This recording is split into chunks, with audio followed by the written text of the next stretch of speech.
Hey, Kevin, thanks for doing this. Yeah. Can I ask you what kind of impediment the current quarantine rules would be for you to go out and make another sizable deal before April 12th? I mean, do you need that to change, or can you still live with it? No, I think you make a deal to make a deal, and you live with the restrictions, surrounding it. We're in that type of environment that obviously we know there's different protocols. Certainly, it would be easier of a transition if the rules do change, but I don't know that that's going to affect my decision on making a deal. It didn't when we, obviously knew that Pierre-Luc was going to have to quarantine, and moving forward, it won't as well. Now, having said that, if I'm taking a player off my roster to acquire a player, then I have to take that into consideration as well. There's different moves that might have to be made within the moves as far as calling up a player and feeling comfortable that we have a player ready-made in our organization to step in. We'll go next to Sean Reynolds from Sportsnet. Go ahead, Sean. Thanks, Gregor. Hi, Kevin. I know you don't get too detailed about conversations that you may have had, but what can you tell us about what you're hearing about there, and maybe how you grade the market as being busy or not busy or difficult this year? How do you grade it compared to other years approaching the trade deadline? I think we're dealing with a lot of teams this year that are in LTI. I think that has been something that has been a little bit different than in years past. There's a great number of teams because of the cap situation that are in different circumstances and how they have to treat deals. Money in, money out. You hear that a lot in different conversations that you have. As far as the frequency and the volume and the players, I think a little bit of a difference also is that there's no wild cards this year. It's the top four in each division, so I think that has come into conversations, maybe a little bit more in some people's minds. Whereas, you had those fights in number 5 and number 6. Now it's just the top 4. But other than that, I think you try to approach things as normal, and I think that's what other managers are doing as well. We'll go next to Sarah Orleski from TSN. Go ahead, Sarah.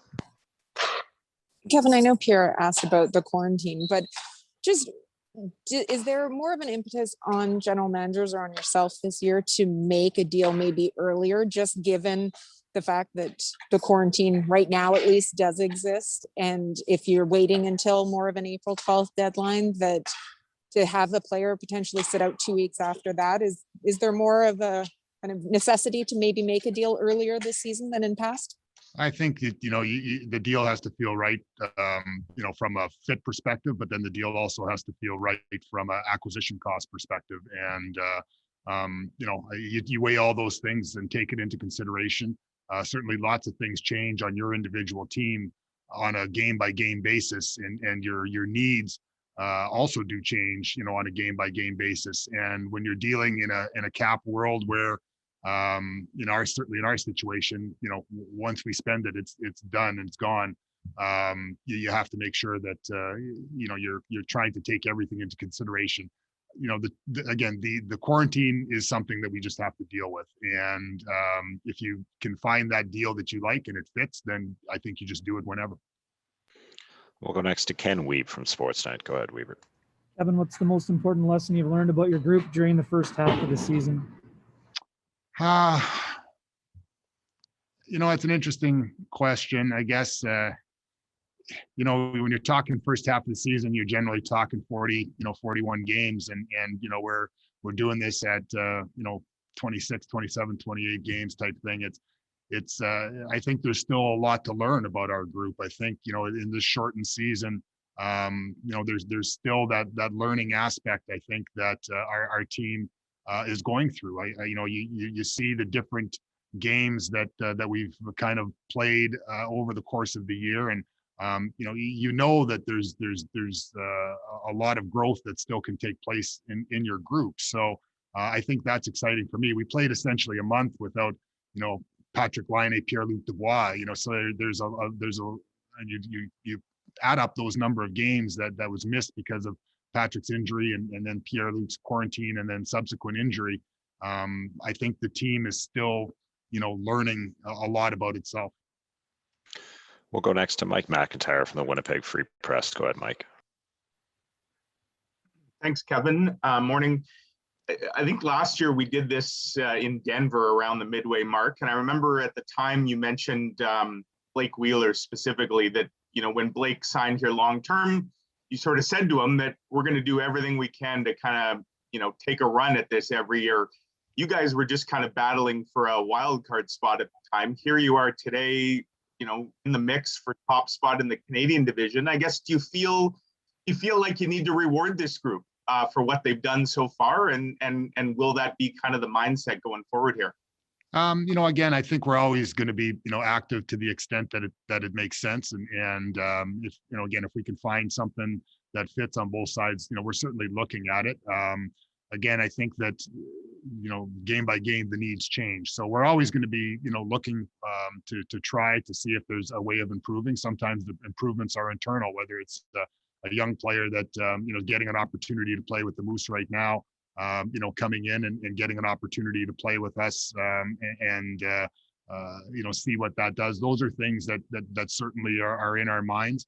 We've got some good young prospects that have shown that I think that there's some things that they can add to our group. But again, it's certainly, I do feel that this group, I like this group. I think that they've worked hard, and I think that they've shown a lot of different resilience throughout this pandemic, and certainly coming together as a team when you're trying to stay 6 feet apart is something that is and it's a difficult challenge. But this group, is a good group, and they have a lot of fun, playing the game. And if there's an opportunity to try to make this group better, I'm certainly going to take a look at it. We'll go next to Scott Billick from the Winnipeg Sun. Go ahead, Scott. Morning, Kevin. Wondering if you could, I don't often get to ask you about a player for a story I'm writing. So Nikolaj Ehlers, you drafted him, 8 years ago now, 7 years ago now. If you were to assess where he has come now, how would you do that? And has it exceeded your expectations from back then? How would you kind of view this? So it's interesting. I was kind of asked a similar thing a couple of days ago, and so my thoughts were is that I'm seeing that player that I went and watched play in junior hockey. I'm seeing that player now that when so I'll tell you a little story. Like we were playing in St. John's in the American League in the playoffs, and we had an off day. So I had the opportunity to just hop over from St. John's to Halifax and watch a game. And so I walked into the building, and the attendant upstairs in the press box, recognized me and said, like, "What are you doing here?" And I said, "Well, I'm here scouting. I'm here to watch you." He says, "Oh, where are you guys drafting?" I said, "Well, ninth." "Oh, you're not going to get him a 9." He says, "He's going to be long gone before then." I said, "Oh, well, then I'm just here to enjoy the game," I said, and enjoy the game I did, because he was spectacular in that game. He would, carry the puck through the neutral zone with speed. He would enter the zone with, danger. He would create plays. He would shoot the puck. He would make a play. So, those are the kind of things that we see now as the stuff that I watched back in junior and saw him do at that level. So he's grown, he's matured. I think we really saw that happen in the bubble last year. When Scheif and Patrick went down to injuries, Nikolaj's game really rose, and that has helped. And he's matured. He's earned everything that he's gotten, and he's learned a lot along the way, and he's still a young player in that regard. We'll go next to Guillaume Lefrançois from La Presse. Go ahead, Guillaume. Hi, Kevin. Earlier, you mentioned trades making sense as far as the cost goes when you were discussing the quarantine issue.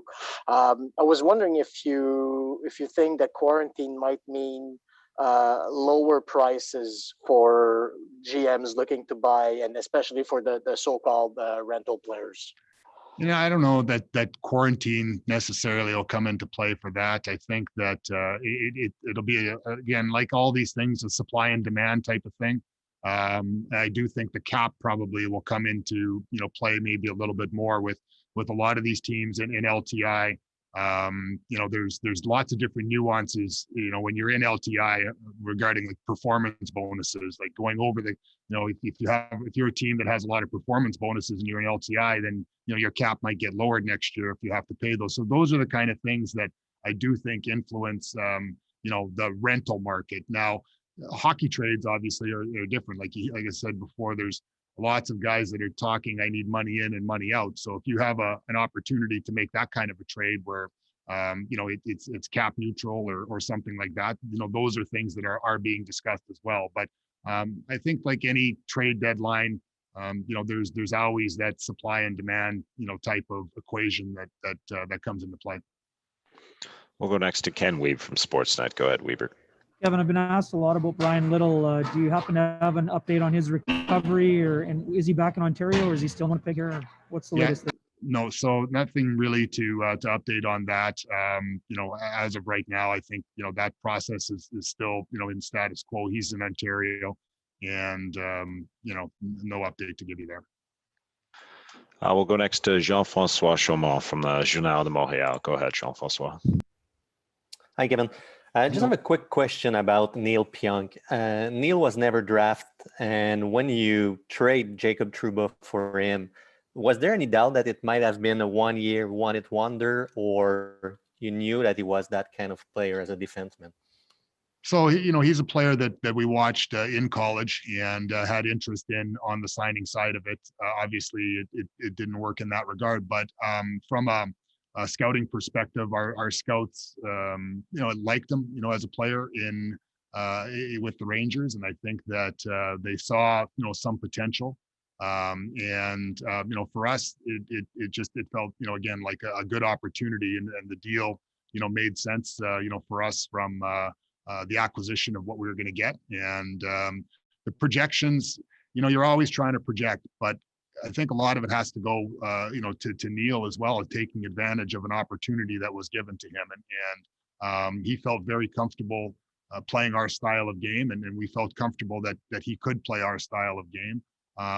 But I think he's taken it to levels that he deserves the credit for, from that standpoint. So our scouts obviously liked him enough to recommend for me to do the deal as I outlined it. And we're, couldn't have been happier with the way things turned out. And obviously Ville Heinola is going to be a good part of our organization as well. We'll go next to Paul Friesen from the Winnipeg Sun. Go ahead, Paul. Thanks, Gregor. Good morning, Kevin. Morning. Just wondering what the biggest impact the pandemic has had on you, either on the job or away from it. Well, it's interesting. I had a little bit of an opportunity maybe to focus on my body and had an opportunity to get back into the shape that I was when I took the job, and maybe the stresses kind of put a little bit on me. But it's been an opportunity, I think, to really reflect on the fact that how much I just really love the game and really love the opportunity that I have here right now, to be part of this organization and to be part of the National Hockey League. Is when you don't have the opportunity to do that on a daily basis, or it's changed.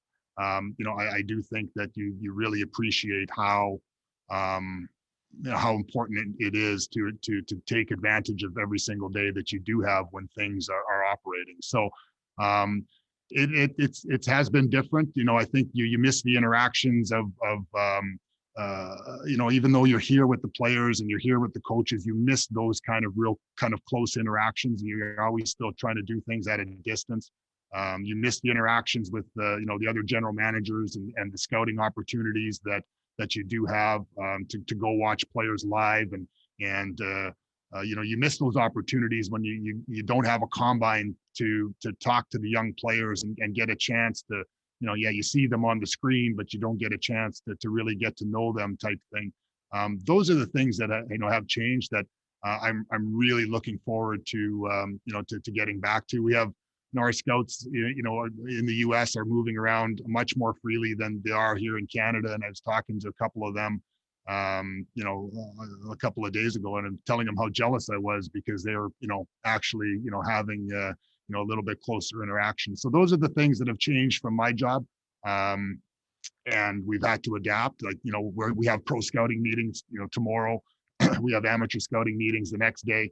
All of them are going to be obviously held virtually, and you know, you can say that, well, everyone's doing it. Yeah, they are, but you know, again, I think it's changed, you know, how you have to approach things in that regard.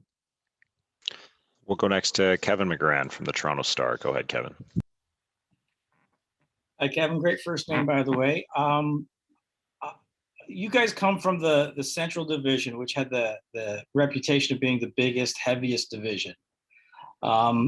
And you come into a division with teams that maybe don't like quite the hit as much.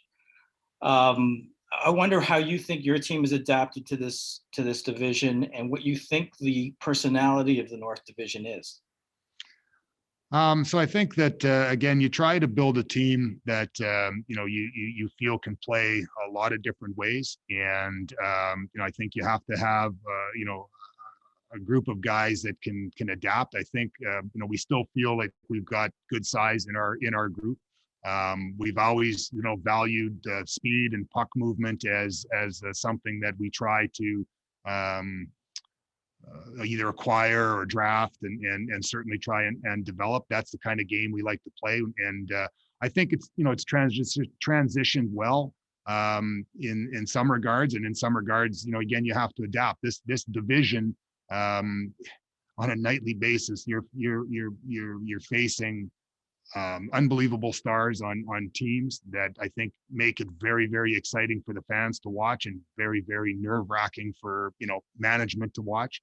You know, even, you know, you play, I don't know that there's a team in this division that you're not, you know, really focused on a couple of individual players and saying, we need to make sure we shut these guys down tonight because they could hurt us, you know. And even when you play like a young team like Ottawa, that they've got these young stars that are, you know, just developing, and sometimes those are the most dangerous players to play against because you know, they're just playing, and they work so hard. So I think that's the trademark of this division, is that there's lots of skill, and they you know, they like to put it on display on a nightly basis.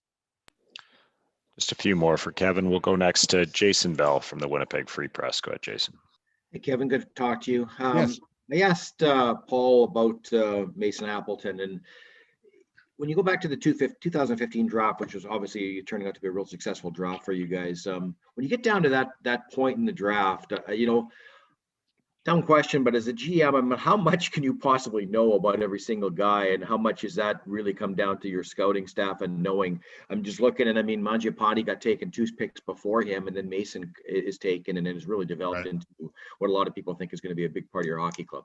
I think that you know, when you're at that point as a general manager, you really need to rely on your scouts, and that's where the fortunate thing of our organization is that we've had a lot of continuity in our scouting staff from the time that we took over this team, and you know, we've added, you know, some players, some staff members, you know, as we've gone along, but the you know, the understanding of what we want as an organization and the type of person and player that we want in the organization, you know, really does start with those guys in the field and the work that they do. So when you're at that point in time, you know, you're looking at your list, and again, the scouts spend a tremendous amount of time putting the lists together, you know, over the course of time, and they've watched, you know, the players, you know, just a lot, and over the, you know, the different course of the you know, the scouting years.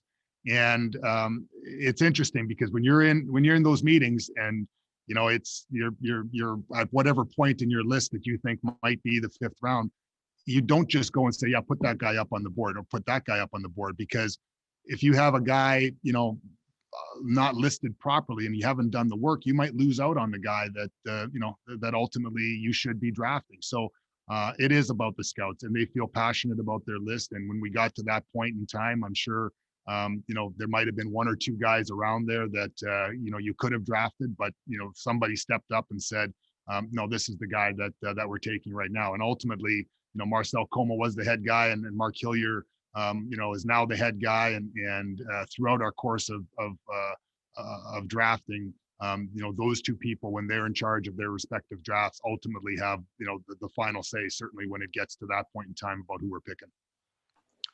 We'll go next to Mike McIntyre from the Free Press. Go ahead, Mike. Kevin, you mentioned some of the nuances of doing business kind of during a pandemic.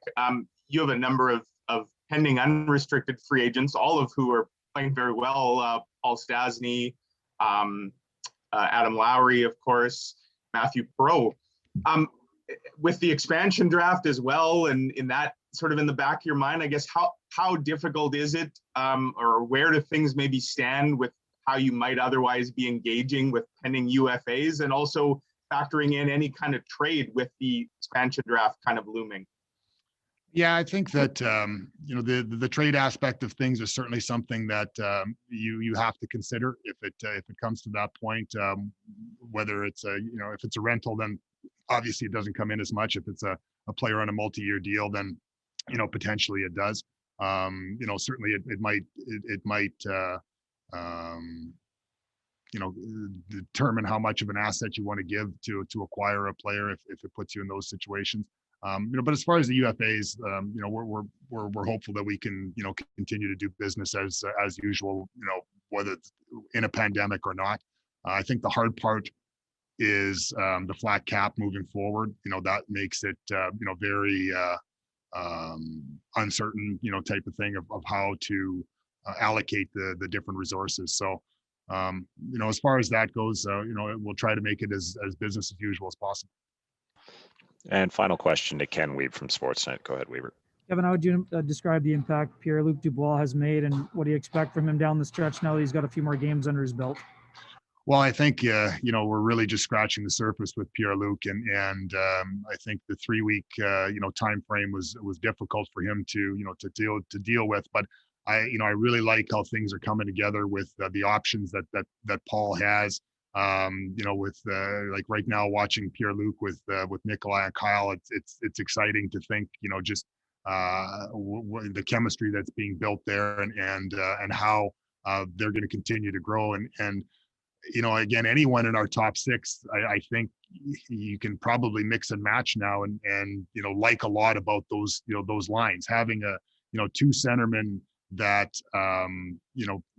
that play the way that Scheif and Pierre-Luc play just gives us so much more from an option standpoint, and seeing Paul slide to the wing and adjust playing in that regard, I think it really gives us an opportunity that on any given night, if something's not working or whatever, Paul can can switch things up and try to make a real big impact. So excited to have Pierre-Luc in our lineup, and I think it just again it's going to get better and better.